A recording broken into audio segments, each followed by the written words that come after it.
speaking with Gary Sykes, who is the Vice President of ConocoPhillips Canada's Arctic Business Unit. ConocoPhillips isn't active in the Arctic at this point in time, but we are going to talk about future plans in the area. Gary, can you tell me what sort of plans you do have from ConocoPhillips Canada in the Arctic? Well, we've really been thinking about our future in the Canadian Arctic for over 40 years now. As of today, ConocoPhillips Canada is the #1 discovered resource holder in the Mackenzie-Beaufort region. And ultimately, of course, our goal is the responsible development of those Arctic energy resources. To that end, the first development that we have planned is the Parsons Lake project.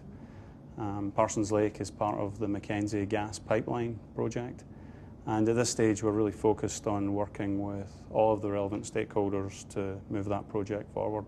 What are the most critical elements for sustainable development in the Arctic? When I think of sustainable development, we're looking to find the sweet spot between the needs of our stakeholders, the requirement to protect the environment in which we operate, and the profitability of our developments. From the stakeholder perspective, I think it's really incumbent on us as we go forward to build that capacity in the region such that we can really leverage off local expertise in the longer term. From an environmental perspective, of course, climate change is something we need to be very cognizant of. When we think of the assets that we have in the Arctic, the life cycle of these assets will be measured in decades, not years. So giving due thought and consideration to any potential impacts for climate change will be important.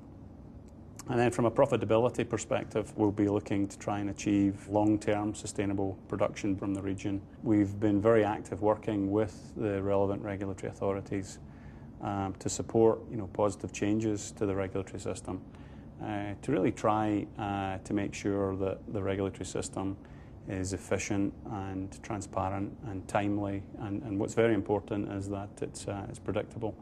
So these are some of the things that we've been doing to try and support making sure that we have responsible development in this very sensitive part of the world. What sort of things are you protecting there? Can you talk specifically about what needs to be protected? We've actually carried out a significant amount of science, specifically around our environmental baseline gathering. We're very active in terms of research in wildlife, caribou and species of interest that dovetail with very detailed wildlife management plans. It's very important to us to establish the baseline as we move forward. So we've been very active in terms of understanding the environment. There's obviously a significant amount of traditional knowledge in terms of the environment and the wildlife that exist in the Canadian Arctic. And so as we talk to our regional stakeholders, it's important for us that we take the opportunity to benefit from that knowledge and incorporate it into our own plans going forward.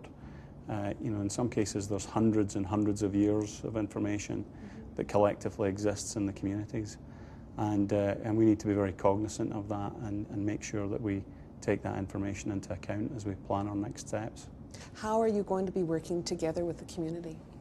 Well, I think our relationship with our Aboriginal stakeholders in Northern Canada is really central to how we conduct ourselves. We've really had a wide range of interaction with our Aboriginal stakeholders.